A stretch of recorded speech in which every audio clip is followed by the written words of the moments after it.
Elle is an artist, but that's not why she's dressed up in a costume. She wants to protect her identity because some people consider her art a crime. Sometimes I'm like, oh no, this doesn't really fit my morals, like I don't believe in vandalism. But it's such a cultural notion, really. You know, those people are also risking their freedom to be out and be painting on the streets, and I don't know, I like to consider it beautification. Elle is one of the few artists that do both graffiti and street art. A lot of her works have to do with images of fierce women and their spirit animals. She says the idea is to place those guardians on the street to protect the women all around the city.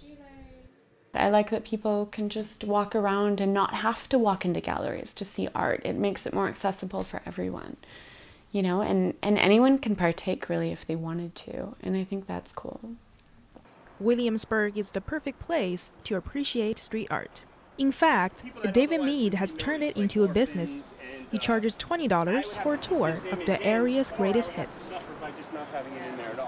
Typically, street art would be more, you know, the mediums of stencil, wheat pasting, left objects, and things such as that. So you find it more like kind of more of a fine art or artsy background than say that just like the tough urban kind of feel that you'll get from graffiti. Street art is incorporated as part of Williamsburg's culture, but it wasn't always that way.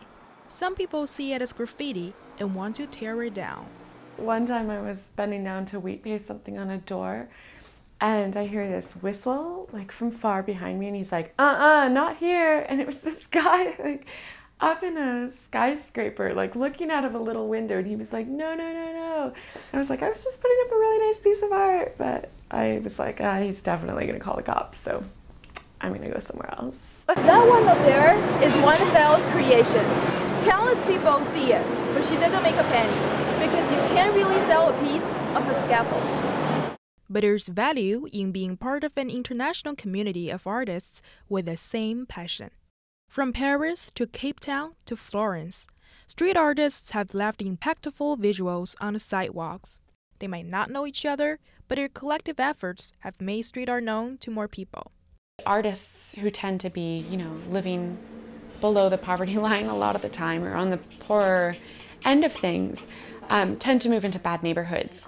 And as soon as street art and graffiti starts to develop in those neighborhoods, it means that artists are moving there. And so I would say maybe that's a sign of, you know, a new wave of people moving into a place and the neighborhood changing. Street art has become an asset for Williamsburg by adding color and character to the neighborhood. What was once considered ugly and illegal has now become a valuable part of the neighborhood. From CUNY News, I'm Amanda Ho.